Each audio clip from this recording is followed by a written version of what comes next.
for office hours in abstract algebra one more time. Just give me a couple seconds to get some stuff set up here. I got to get my camera settings adjusted, evidently. I wish there was a way to do this before the stream actually began. I'm just not exactly sure how that works. All right, so there we go. Camera's looking better. Let me just get the chat window up. If you're watching this in Twitch and you leave your comments in the Twitch channel stream alongside the video, they'll show up in the video itself. If you're logged into Twitch, you can do that. If you're not logged in Twitch at the moment, then feel free to drop questions, comments into Slack while you're watching, and I'll try to respond to those live. We have had a couple of questions contributed ahead of time.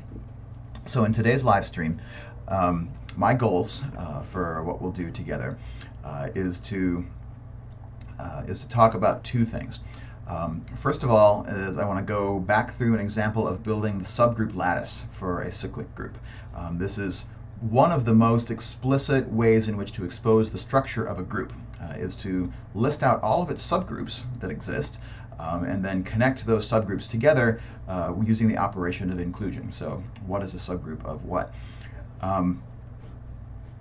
So that's goal number one, is to get some of that done. And then goal number two for today's live stream is going to be to, sorry, I'm trying to still get the chat window up here. Goal number two is going to be to talk more about the properties of the Euler phi function, the totient function, and how they relate to counting the order of elements and the nature of subgroups inside of cyclic groups. So that's really kind of a number theory topic, but in an abstract algebra course where we're trying to come to grips with the structure of cyclic groups, now is the time that we can reckon with that. So I think I'm almost ready to go here. Chat window set up, video stream's working, whiteboard is a go. I think we're ready to get started. So again, two goals for today. The first is to revisit the building of a subgroup lattice for a cyclic group.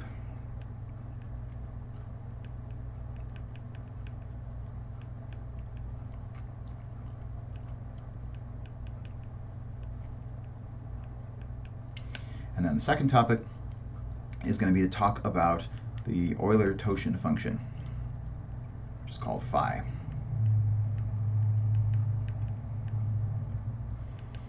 Definition and properties.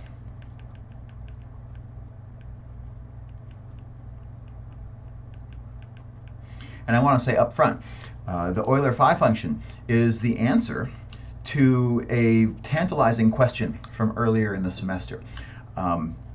So let me just, before I forget to say this, let me put it up front here while I'm talking about it.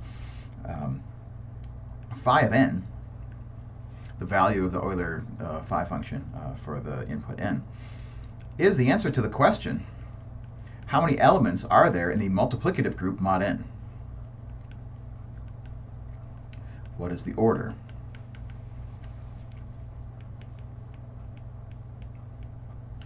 Of the multiplicative group un? And that was a question that a couple of weeks ago we sort of were tackling together in a group assignment, trying to discover what the pattern was if we looked at how many elements there were in various multiplicative groups mod n. And when there wasn't a clean formula for it, this was a cause of a lot of wailing and gnashing of teeth at the time, which is great. I mean, that's what makes this a good mathematical problem. And to finish that plug, this function that counts the number of relatively prime numbers to n, this function is a central object of study in number theory. So this is a good time for me to mention that number theory is one of our upper level electives that we offer in the Bridgewater Math Department. We are offering it currently this semester, but if you're not taking it this semester and this kind of reasoning interests you, we will be offering it again next semester. So consider this a plug to take a course in number theory if the kind of reasoning that we're doing today about the Euler phi function appeals to you and you want to know the rest of the story. I'm not a number theorist or anything close to a number theorist, but my colleague in the department, Dr. Anderson, is. She'll be teaching that course as an elective next semester. She'll also be teaching the second semester of abstract algebra. So if today's live stream is really up your alley, those two would be a great combination of courses to take next semester, and you could have the same professor for both of them. So let's start with the subgroup lattice idea. Again, the subgroup lattice for a group is one of the most, let's say, intimate things that we can know about a group. It tells us practically everything about the structure of that group. And two groups can be seen to be the same if we draw out their subgroup lattices, and their subgroup lattices look the same, right? So it's another way, another explicit way that's a little bit, it's different from a Cayley table. And in a lot of ways, I think it's a lot easier to compare subgroup lattices than it is to compare Cayley tables for two groups to determine whether or not they're the same. So I guess where I'd like to start is, let's take Z24. So this is the additive group of residues modulo 24, integers mod 24. And I want to come up with a subgroup lattice for it. But then I also am going to want to come up with a subgroup lattice for another group. And let's make the other group whose subgroup lattice that we come up with Z4, Cartesian product Z6. So we haven't talked much about products of groups, and so I also kind of want to use this as a toehold to talk a little bit about those. But that's a second order consideration for us. Compared to starting with Z24 and asking, what does its subgroup lattice look like? So the first thing to notice about what we're doing right now is that the groups we're going to talk about in making the subgroup lattice, we're going to restrict ourselves to cyclic groups today, because those happen to be the groups that we're talking about right now in abstract algebra. Finding the subgroup lattice for a cyclic group is, as it turns out, going to be a very cut and dry procedure. And the reason for that is that cyclic groups, being cyclic, imposes a lot of particular restrictive properties onto a group, right, that other groups that are not cyclic might not have. In particular, Z4 cross Z6, as we'll see, this product of two groups, this is not cyclic. And so the process that we'll use when we go to find a subgroup lattice over there on the right side is going to be different.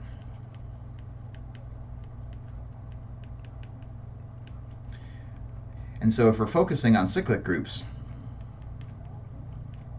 then the first example that we do will be the one that we want to have more of our focus on. So, okay, Z24 is a cyclic group.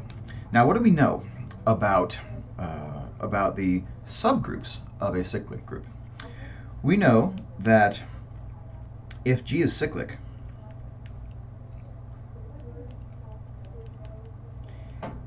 and we take any divisor of the order of G, assuming the order of G is finite. So let me add finite into this list here. If G is a finite group that's cyclic, and I pick any divisor, K, of the order of G, then we can conclude, so this was a theorem that we saw a little while ago, we can conclude that there exists an element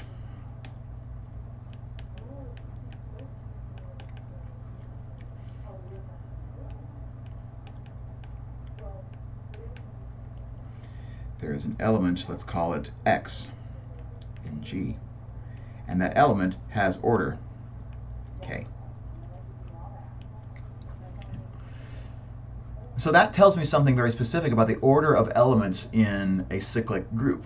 That in any cyclic group, we can find at least one element of that group whose order is equal to any divisor of the order of the group that we like. Okay. So the first step in the process of understanding the subgroups of a cyclic group, when that cyclic group is a finite cyclic group like Z24, would be to list out the divisors of 24.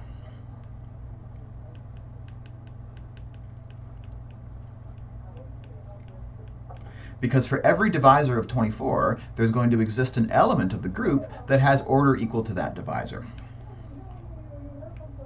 So let's list out the divisors of 24. I'm going to call these the K's.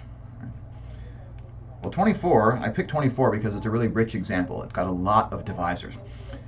It's got 1, of course, but also 2 is a divisor, 3 is a divisor, 4, 6, 8, 12, and 24. I think I got them all. But that's a lot of different divisors that 24 has. If I missed one, please drop me a comment in the chat. And so the idea here, according to this theorem written down here at the bottom, is that I can find an element of order k for each one of these values of k. And there may be more than one, which is sort of leads us, it's going to lead us into our second part of the discussion today. But let's just come up with one just to get the ball rolling and try to list out an element of order k for each of these k's. So first of all, what are the elements in any group that have order 1? Well, having order 1 means that the first power of that element gets us back to the identity already. And by the uniqueness property of identity for any group, the uniqueness theorem of identity for any group, there's only one element that has order 1 in any group. There is always one, but there's also only one, and that's the element 0. Can we, for the sake of this video today, agree that to suppress the brackets around the equivalence class notation, just because I don't want to keep writing them? But we'll understand all of these numbers that I'm writing up here as equivalence classes mod 24. I just won't write the brackets around them to indicate that's what we mean. So, all right, there's an element of order 1, and that element is the identity element, 0. At the other end of the spectrum, an element of order 24 in this group. Well, the elements of order 24 in Z mod 24 are exactly the generators of this group. Because if I have an element that has order 24, that means that its powers, all of its powers up to the 24th power, will be distinct one from another. And therefore, since all those powers are elements of Z24, they will cover all the elements of Z24 and therefore generate the group Z24. So what I'm really asking when I'm asking for the elements of order 24 is I'm asking what are the generators of Z24? And there's always low-hanging fruit, right? The equivalence class of 1 is always a generator for Z mod n, regardless of what n is. Okay? So 1 is an example of an element of order 24. As we saw in class yesterday, n minus 1, or 23, would also be an example of an element that generates generates the whole group, right? Has order 24 in this group. For now, I'm just going to come up with one example, but keep in mind we could come up with perhaps many others, and we'll talk about how many others there can be when we start to make our transition to talking about counting and the Euler phi function. Let's go through quickly and try to find some elements of the other orders. Again, the way that we can think about this, because Z24 is a finite cyclic group, my mental model for what this group looks like is it looks like a clock. And it's a clock in this example that happens to have not 12 hours on it, but 24 hours on it. You can actually buy clocks like these. These are the clocks that keep military time. I should get one sometime, put it in my office. But these clocks will look like this, right? 2, 3, 4, 5, 6, 7, 8, 9, 10, 11, 12. 1 o'clock p.m. is 1300 hours, 1400 hours, 1500, 1600, 17. And then 6 p.m. is over on this side of the clock. 7 p.m., 8 p.m., 9 p.m., 10 p.m., 11 p.m. And then at 0000, we're back to midnight. Okay. So it's this clock with 24 hours around it. That's my mental model for Z mod 24. So if I want to find an element of order 12, then what I'm really asking for is I'm asking for how do I start from 0 and add something such that when I add it 12 times, I come back around to 0. And I think you can quickly convince yourself that the element which does that is 2. So I add 2 to itself 12 times, and I make a trip around this 24-hour clock that hits all the even numbers. 18, equivalence class of 20, equivalence class of 22, and then we're back to 0. Right. So an example of an element of order 12 would be 2. For the same reason, an element of order 8 would be 3. An element of order 6 would be 4. An element of order 4 would be 6. And an element of order 3 would be 8. And an element of order 2 would be 12. So it's pretty quick to be able to find a single element of order k for any divisor k of the order of my finite cyclic group. what you'll notice is that each of these are just the cofactors of the order that we're looking for, right? So k multiplied by this element gives us 24 in every case. What gets a little trickier to do is to try to find other examples of elements that have these orders. And that's, again, what we're going to talk about after we're done with this subgroup lattice question. But why I like to do this out front when we're thinking about the subgroup lattices is that, first of all, it gets me immediately thinking about the divisors of 24. Because it turns out that any element of order k also generates a subgroup, a cyclic subgroup of order k, of order k. And so that means that each one of these values of k is also going to be one rung on my subgroup lattice ladder. And we can use these elements of order k to fill out the subgroups on that, to generate the subgroups that are on that ladder. So let me grab and draw out. So we have how many levels here? We have 8 levels on this ladder. So I think I probably haven't even left myself enough space. So try and cram these in there. So there's 4 rungs on my ladder. Let me add 4 more.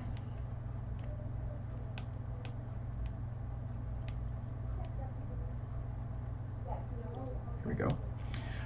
So my subgroup lattice is going to have at the top a rung that has my subgroups of order 24. So what I'm going to list over here on the side are the orders of the subgroups that I have at these levels of my lattice, 24. And then I'll start listing the divisors in descending order. Order 8, order 6, order 4, order 3, order 2, order 1. Okay. Notice that when we actually draw the final subgroup lattice for a group, we won't include these horizontal lines here. These are to organize our thoughts along the way to making a subgroup lattice, to make sure that we don't miss anything. Because we know for a cyclic group in particular, every one of these levels, every one of these rungs is going to have a subgroup on it. What we'll find out is that when that cyclic assumption goes away, that we may have empty rungs on our subgroup lattice ladder. So we want to be hyper aware of what all the possibilities are for a cyclic group, because every one of these levels is going to get filled. This feels almost like chemistry, where you have electronic orbital energy levels. And when do they get filled, and how much do they get filled, and so forth. So it's a bit like that. Now, the good part of a subgroup lattice is that at both ends of the lattice, we only ever have one thing. There's only one subgroup of order 1 inside of any group at all, regardless of cyclic or abelian or finite or infinite. And that's the subgroup which is trivial, the subgroup which contains only the identity element. And so the bottom of my subgroup lattice is always just the trivial subgroup, which in a generic group we might write as the set containing E.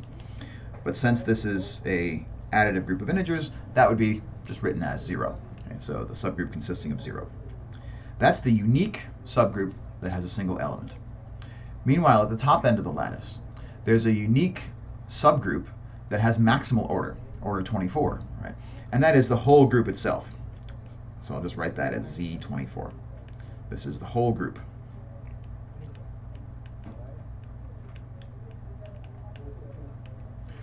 And so the purpose of a subgroup lattice is to look at the in-betweens. In between the smallest possible subgroup, which is trivial, and the largest possible subgroup, which is the whole darn thing, what intermediate subgroups are there, and how are they contained one within another? And what are their relationships to each other? That's the question that a subgroup lattice exposes the answer to. So now, to start working my way either down the lattice or up the lattice, maybe I'll work my way down. What I'll do is look in my little chart that I made up here and pick out the next smallest order and ask, how do I make a subgroup of order 12? And the way I can make a subgroup of order 12 is to make it the cyclic subgroup associated with, generated by, the element that I chose of order 12. So if I extend this theorem down here at the bottom, not only is there an element of order k, but there's also a subgroup. And the way to make that subgroup of order k is to make it the cyclic subgroup generated by that element x. Right? And this works because, exactly because, every subgroup of a cyclic group is itself also cyclic. Right? So I can't make a subgroup of a cyclic group in any other way than taking an element from that group and taking all of its powers. Right? And so that means that any of the subgroups that go on this subgroup lattice are going to be generated by a single element. And that's what makes this process, again, really nice and cut and dried and finite for us. So if I want a subgroup of order 12, I should just find an element of order 12, like 2, and take the subgroup generated by 2. And so if we're economizing on space, we'll just write this. The subgroup generated by 2 is what appears on this rung of my subgroup ladder. Just this first time, though, I'm going to be super explicit and write all of it out. 0, 2, 4, 6, 8, 10, 12, 14, 16, 18, 20, 22. You can see now why probably in general we won't write these all out every time. But there is our subgroup of order 12, and it happens to be generated by 2. There would have been another choice to generate this subgroup also. We could have also said it's generated by 22, but it doesn't matter. It's the same subgroup, right? So I'm just going to write it like this. This is also going to help me as I work my way down to figure out what's contained in what. Because on a subgroup lattice, we also want to draw in some lines to indicate what's contained in what. And I haven't left myself a ton of space, but my line on the top here is just going to connect this subgroup with the full group, Z24. Now let's take a step down and think about subgroups of order 8. We can generate a subgroup of order 8 by finding an element of order 8, which we've already done, 3, and just taking its cyclic subgroup. Right? So again, because this is, because it's early and because I want to be super explicit right now, I'm going to take and write out all the elements. 0, 3, 6, 9, 12, 15, 18, 21. This is the subgroup generated, the cyclic subgroup generated by the element 3 in Z mod 24. And what you notice is that this is not a subset of that. So there's no containment between this order 8 subgroup and this order 12 subgroup.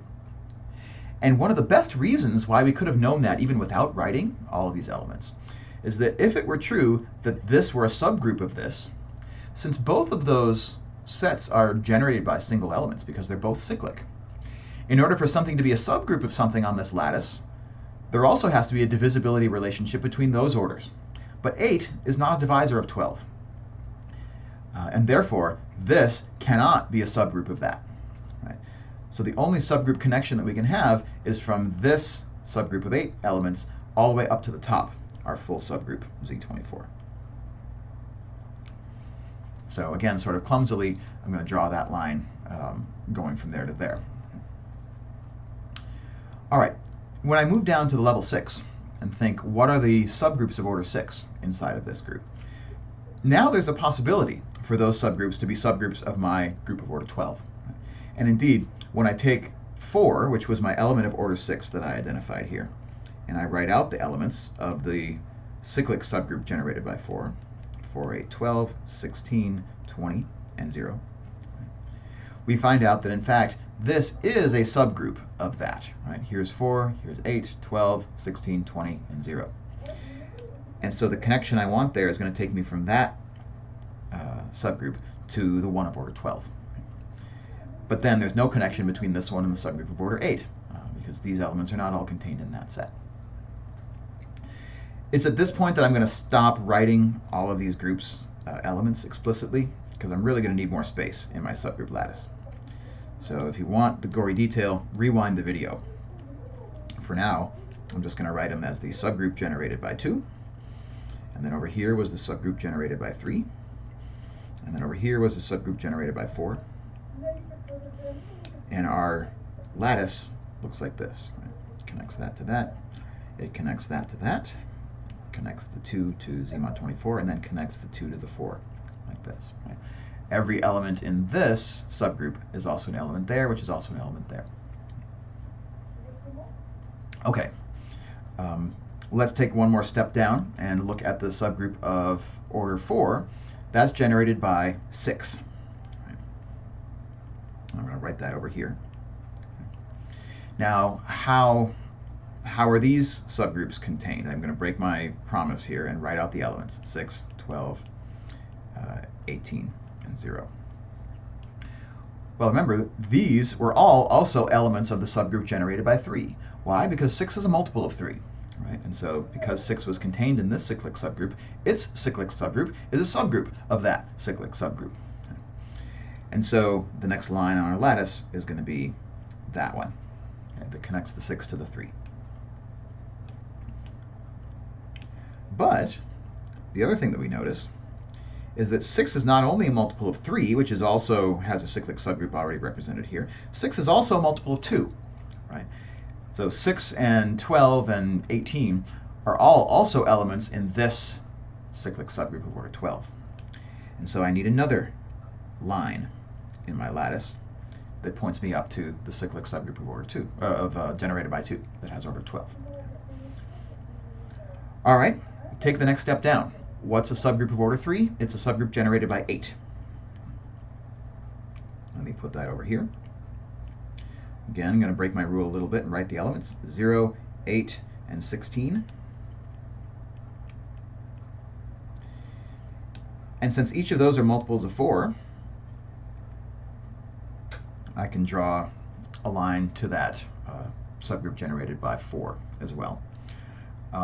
If I wanted to, I could be redundant and draw a line also up here to the subgroup generated by 2, but that doesn't really add any value to this lattice because it already is connected to 2 as a subgroup because it's a subgroup of this subgroup.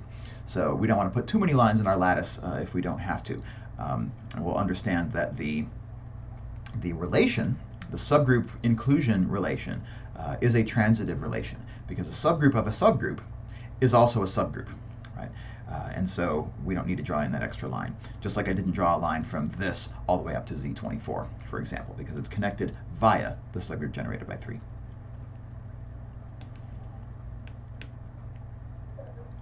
So 0, 8, and 16 is a subgroup generated by 8. And then my last step is going to be, what's a subgroup of order 2? Well, that's generated by 12. So I'll put 12 in here.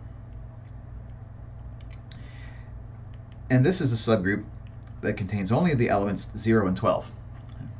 And so you ask yourself, what other subgroups that are already in my picture do those elements belong to? And they belong to both the subgroup generated by 6, because 12 is a multiple of 6. But they also belong to the subgroup generated by 4, because 12 is a multiple of 4. And so when I connect 12 into my lattice, I'll connect it this way, and I'll also connect it that way, up to the subgroup generated by 4. But I can't connect it to the subgroup generated by 8, right? Because 12 is not a multiple of 8. That means that 12, the element 12, doesn't belong to the cyclic subgroup generated by 8. And now we're at the bottom of the lattice. So I'll just make my last connecting lines to connect the subgroup generated by 8 and the subgroup generated by 12, connect them to the trivial subgroup. And now we're done. Okay, so now we have a full subgroup lattice. I guess what we haven't verified is we haven't verified whether there might not be other subgroups of this cyclic group that have the same order as the ones that I've already sketched here. For example, could there be other subgroups of order 4 inside of Z mod 24 besides the one generated by 6? And it turns out that the answer is no for cyclic groups, because every subgroup of a cyclic group has to be cyclic, and every cyclic group is generated by an element of that appropriate order. It turns out that we don't have to keep looking for subgroups of other orders in the cyclic case, because we can be assured by theorems about cyclic groups that all those subgroups are going to be cyclic. So I want to pause real quickly here before we go on to look at a subgroup lattice for a different group. And I want to respond to the question that just popped up in the chat. So the question says, if G is a cyclic group and G generates a cyclic subgroup of order n, then is the order of n guaranteed to be G? Or let me just clarify here. Is the order of n guaranteed to be G? So here's how I want to interpret this question. Is it always true that the order of the cyclic subgroup generated by an element G is equal to the order of the element G? So let me know, is that what this question is asking? really quickly while I make a little bit of space on the screen to answer it.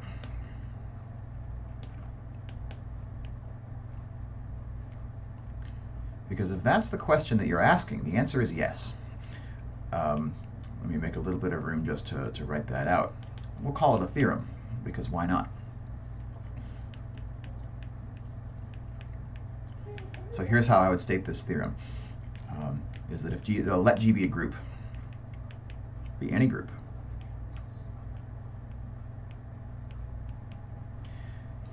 and let's let G be any element of G, then the order of the cyclic subgroup generated by that element is equal to the order of the element. This is a classic example of something that when you just write it down in notation, it looks like almost nonsense. But there's a deep sort of content to this. And I don't think, as Colleen is asking in the stream, I don't think we should take it for granted. But I'm going to give you permission, at least for the foreseeable future, to take it for granted. But see if you can write out a proof. I mean, right now we're dealing a lot with questions about order and how do we prove things about the order of groups and order of elements. And this is a great example of something that would be a good sort of toy proof to work on, because there's not a ton of details, but trying to keep the definition of order straight, because there are two different notions of order here in the statement of this theorem. Keeping those definitions straight is a great exercise in being careful about definitions in your proof. For now, I'm going to give you permission to take this result for granted. So there's a subgroup lattice for Z24, and in the cyclic case, those lattices are very straightforward, because as soon as we find our elements of the required order, then those elements' cyclic subgroups characterize the group itself, the subgroups themselves. And what you notice is that what we get here looks an awful lot like kind of a factor tree, right? When we lay it all out and look like this, that we have a line here connecting everything to its factors and multiples, right? So I have 6, the subgroups generated by 6 here, and it's connected to the subgroups generated by 2 and 3, because 2 and 3 are the factors of 6. So there's that maps very neatly onto number theory in a lot of ways. So I want to briefly touch on an example of a subgroup lattice that's not associated with a cyclic group, but which is associated with a group that's not cyclic. So let's do that and see kind of if we can get some mileage out of this example. But I don't want to dwell on it for too long, because we do mostly want in this section to be talking about cyclic groups. But I want to talk about what it means to take a product of two groups, Z4 product Z6. This is sometimes read as a cross, or if you want to be fancy, you call it a Cartesian product. Algebraists will also call it a direct product. So here's how it works. The elements of this group are ordered pairs, G and H. And the first element in that ordered pair is taken from my first group, Z4, and the second element is taken from my second group in that product, Z6. So essentially, we're taking now a pair of elements, the first one coming from Z4, the second one coming from Z6. And the operation in this group is a component-wise operation, where on the first entry in my ordered pair, we use the operation plus mod 4, and on the second factor, we use plus mod 6. Right? So each of these groups is bringing its own elements and its own operation into this ordered pair. And they're just kind of operating simultaneously in their own sphere. We're just treating this ordered pair now like it's a single element in this new group. So for example, if I have the element 2, 5, and I have the element, let's say, 3, 5, let's say, and I want to use the operation of this group, which I'm going to denote as a plus, then what I'm going to get as the result is 2 plus 3, but taken with the respect to the operation of this group, which is addition mod 4. So 2 plus 3 mod 4 is going to go here. So that's 5 mod 4, so it gives me 1. And then here, 5 plus 5 but that's going to be taken with respect to the operation of this group, the second one in my product. So that's mod 6. 10 mod 6, that's going to give me 4. So that's an example of what the operation in this product of two groups looks like. It's not going to take a ton of effort, I think, to convince yourself that this is probably not a cyclic group. Each of Z mod 4 and Z mod 6 are themselves cyclic, and so they each have their own generator.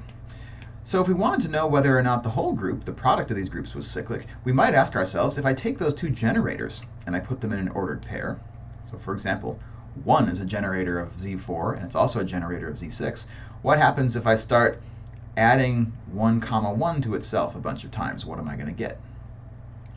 Let's say I add it to itself 6 times. Well, the 1's in the second factor are going to add together 6 times mod 6 to give me a 0 in that second entry. But the 1's in the first entry are adding 6 times using addition mod 4. And 1 plus 1 plus 1 plus 1 plus 1 plus 1 mod 4 is 6 mod 4, which is not the identity in Z mod 4. It's 2. And so clearly here the generator, what I thought might be a generator for this group, is really 1, 1 is really not an element of order 6. It also doesn't generate everything within this group. And you can try a bunch of other examples to see if it works, but you'll find that this is not a cyclic group. Any purported generator that we try to use turns out not to be a generator at all. And so a valid question would be, what's going to happen if I try to do this subgroup lattice process along the way? If I try to mirror the same process, then I might start by looking for subgroups of order 1. And there's only ever one subgroup of order 1, right? That's the trivial subgroup, which I'm going to write as 0, 0. That's the identity element in this product group, right? So it's the trivial subgroup, right? And at the top, it turns out, by the way, that this group is a group of order 24. It's the reason that I selected this as an example. But up here at the top, there's only one group that has the maximal order of 24, and that's the whole group, Z4 cross Z6, the whole group. Okay.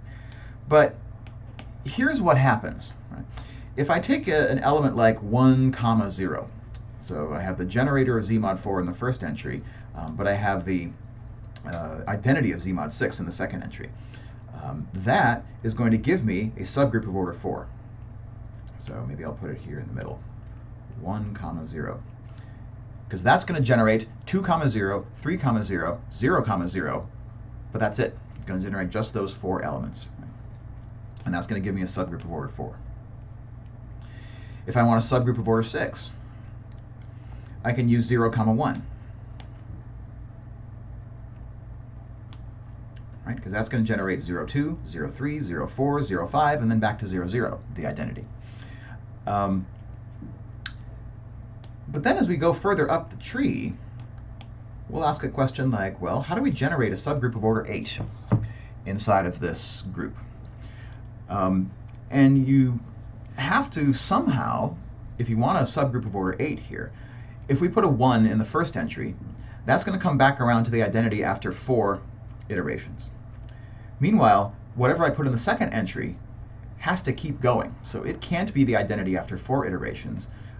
It has to be the identity only after 8 iterations. And so what we'd be looking for is an element of Z mod 6 whose order is a divisor of 8, but not equal to 4. And so what are the orders of elements in Z mod 6? They're 1, 2, 3, and 6. So the only elements that could have an order which is a multiple of 8, which is not a multiple of 4, would be elements of order 2, but those are all going to come back around to the identity after 4 iterations. And so what it turns out that we can prove is that there are no subgroups of order 8 inside of this group. And similarly for order 12, if I want something that comes back around to the identity only after 12 powers, then I'm going to need to have something in that first factor whose order is a divisor of 12, something in that second factor whose order is a divisor of 12, but that those divisors need to be co-prime to one another, basically, because we can't have them coming back to 0 prematurely simultaneously. And for 4 and 6, there are no combinations. There are no co-prime divisors of 12 that are available. Well, wait a minute. There's 3 and there's 4, right? 3 and 4 are co-prime to one another. So what would happen if we tried a 1 in the first entry and a 2 in the second entry? So what's going to happen if I look at the subgroup that this generates? Well, after the 4th iteration, our first entry is going to be back down to 0.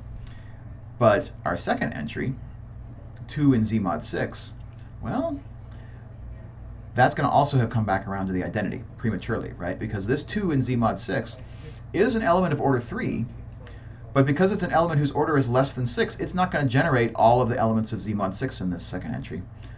But I guess that's okay. Sorry, I'm kind of thinking out loud here. Let's see if we can write down what all these elements are, just because I'm feeling explicit here. So 1, 2. If I add it to itself, I'm going to get 2, 4. That's a new element. If I add 1, 2 again, I'm going to get 3, 6, but 6 is 0, mod 6. If I add 1, 2 again, I'm going to get 0, 2. And that's still a new element. If I add 1, 2 again, I'm going to get 1, 4. If I add 1, 2 again, I'm going to get 2, 0, because 4 plus 6 is 0. 4 plus 2 is 0, mod 6. Add 1, 2 again, I'm going to get 3, 2. Add 1, 2 again, I'm going to get 0, 4. 0 because that first factor has addition mod 4. Add 1, 2 again, I get 1, 0. Add 1, 2 again, I get 2, 2. Add 1, 2 again, I get 3, 4. Add 1, 2 again, and look, I'm back to the identity. So in fact, the element 1, 2 is a generator of a subgroup of order 12. So we're actually in good shape on the order 12 rung of the ladder. But you can see how the question is much more nuanced now.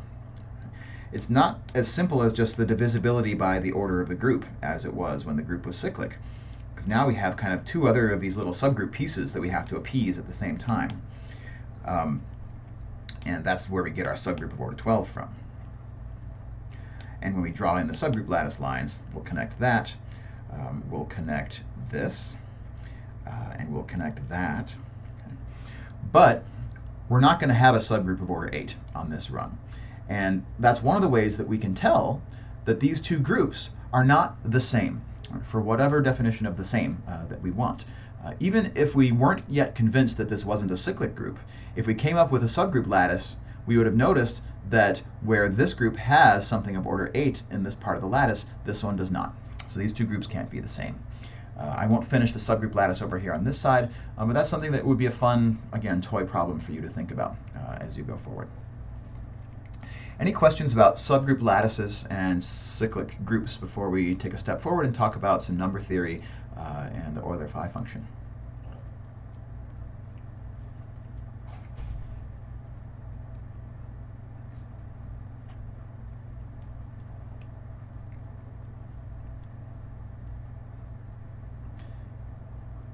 I'm going to erase some of my screen here. Again, if you want to see it, feel free to rewind in the stream and relive it.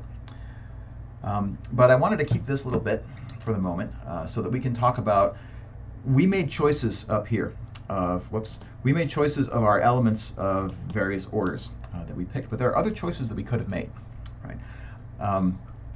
So here's the idea. Here's an observation that we can make. And the observation is, let's use Z mod 24 again. The observation is that if I have an element, let's call it X, that generates the whole group Z mod 24, so X is a generator, right? Then what that means is that when I start taking powers of X, And powers inside of the additive group Z mod 24 really just means multiply x by an integer. So I'm going to use that additive notation for powers for the moment. This means that if I take all of these multiples, okay, for all values of n from 1 up to 24, that these are all different.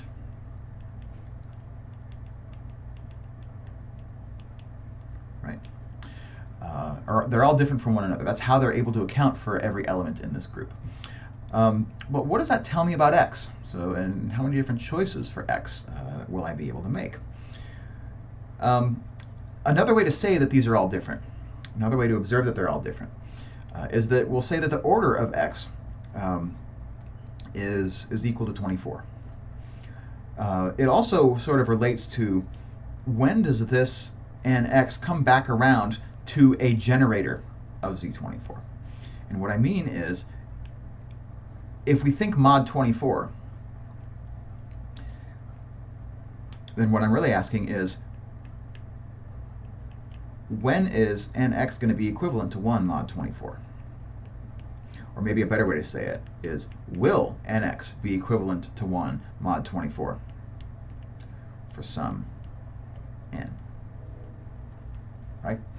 Because if I can generate 1 with my element, then I can generate every other element of Z24 with my element. This, by the way, is question number 3 on the cyclic groups activity that we're working on right now in class. But if I unpack this observation a little bit, so let me clarify what I'm saying here. What I'm saying is that x generates Z mod 24. X is a generator.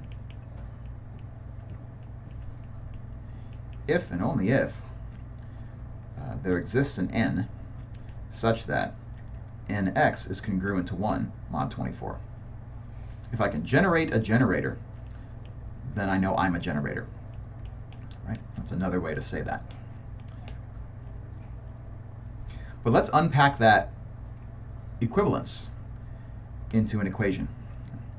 This means that nx minus 1 would be equal to some multiple of 24, 24m, let's say.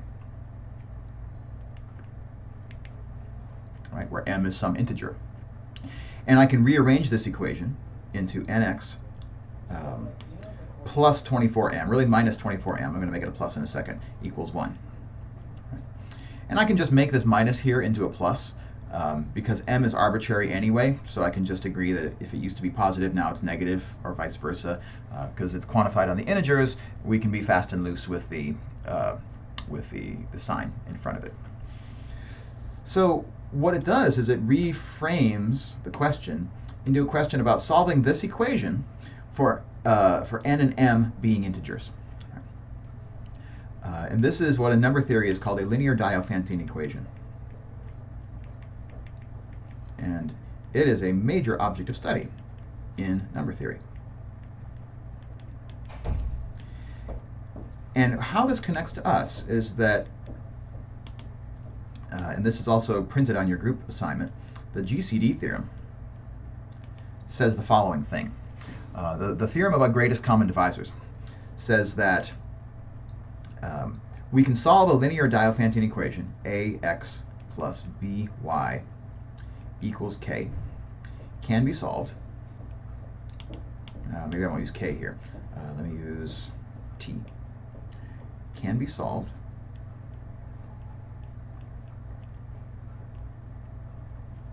whenever t is a common factor. Oh, sorry. Whenever t is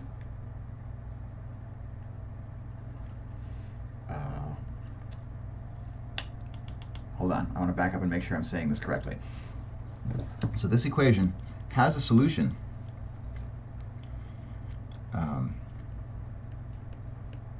let's say this, when t is the greatest common divisor of a and b. That's probably a bit of a butchering of this theorem, but that's the corollary from this theorem that we're going to need in order to get where we're going here.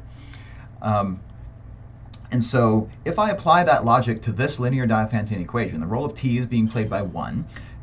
The roles of x, the roles of x and y are going to be played by n and m. And so what this theorem will tell me is that this equation is going to be able to be solvable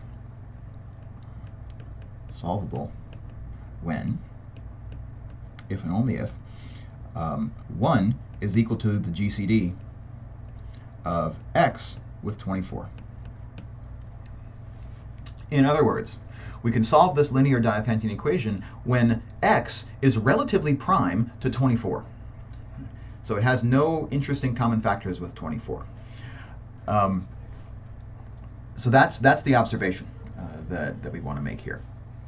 And so if we follow that back up, what it means is that the generators of Z mod 24 are exactly those integers, residue mods 24, which are relatively prime to 24. So in other words, it's all the integers less than 24 except for those that share a common factor with 24. So that means I can list them besides 1. So 1 always works because the greatest common divisor of 1 with anything is always equal to 1. But so too does 5, because the greatest common divisor of 5 and 24 is just 1. Because the prime factors of 24 are 2 and 3. Those are the only prime factors of 24, and 5 is not on that list. So 5 is also going to be a generator of Z mod 24. For the same reason, 7 will be a generator because the GCD of 7 with 24 is equal to 1. 11 likewise, 13, 17, 19, 23. And I think that's it. 1, 2, 3, 4, so there's 8 of these coprime residues to 24. And so all of these 8 choices, all of these are generators of Z mod 24.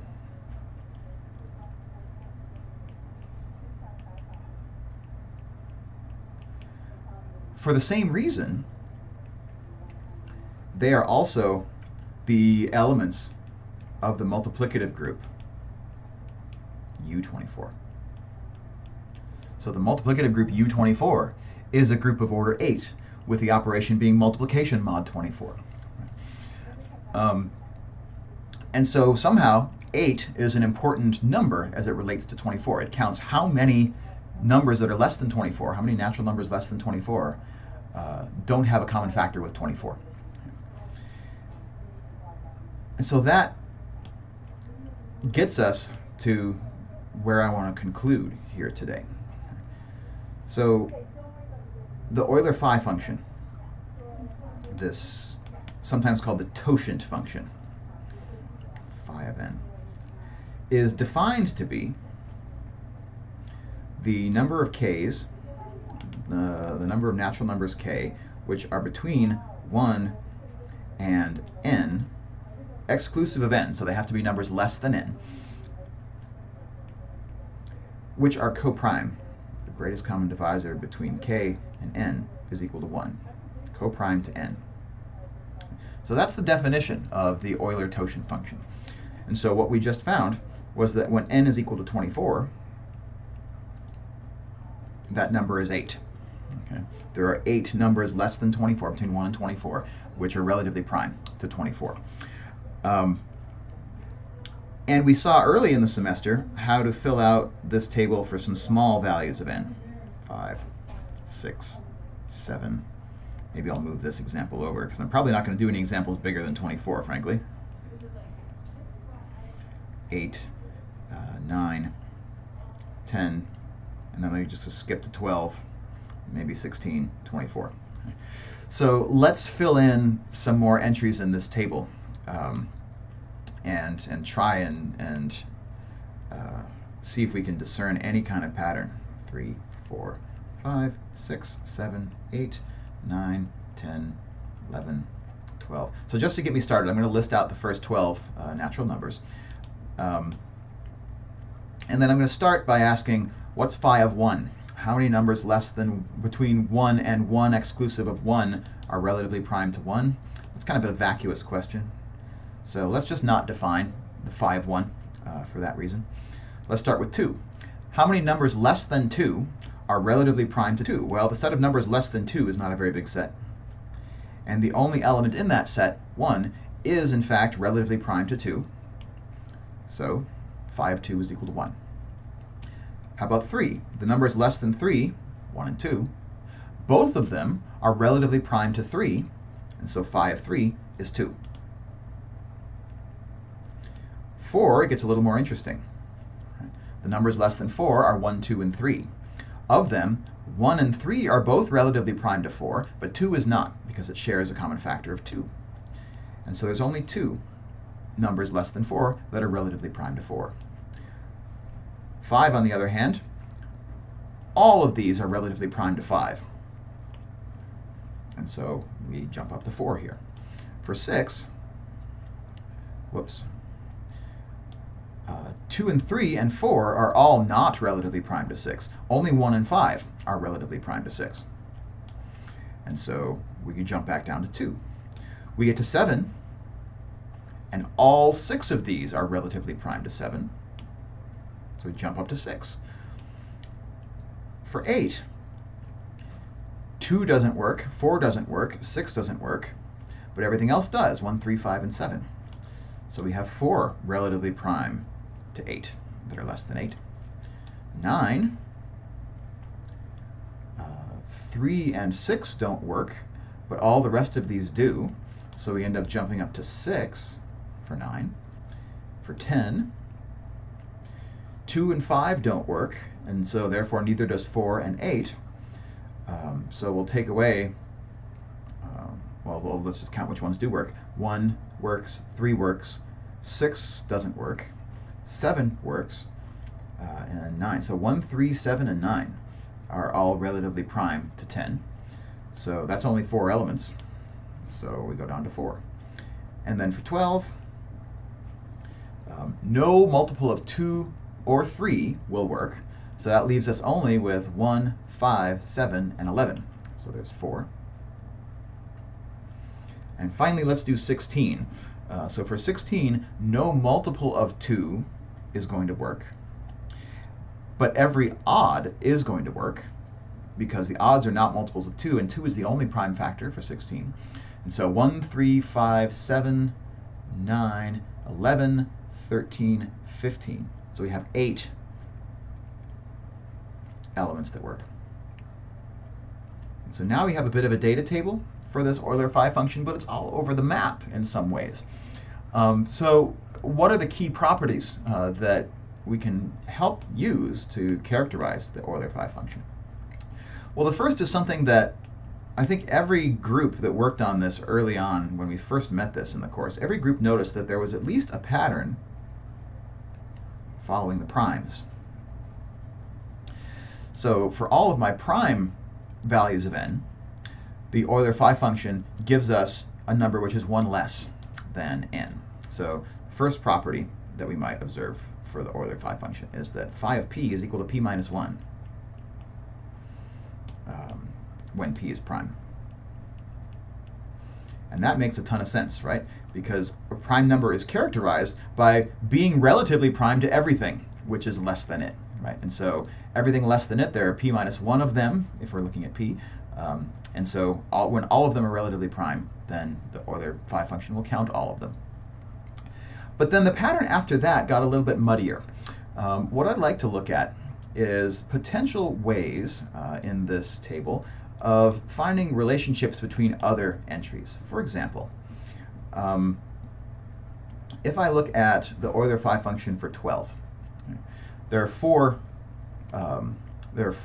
elements mod. Well, no, let me not start with 12.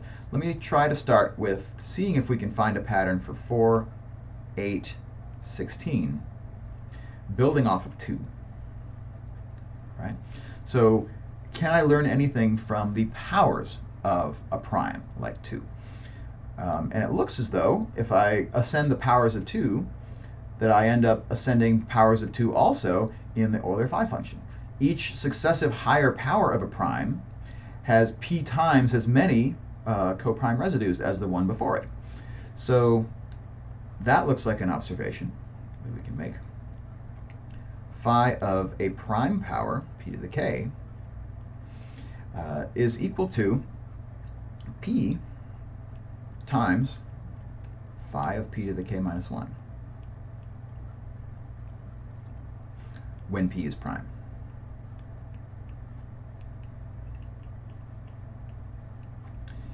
Let's see if that holds for 3 and 9 also. It looks like it does. So if I start at 3, we would predict 9 to have 3 times as many coprime residues as 3. And indeed, it does. We go from 2 up to 6.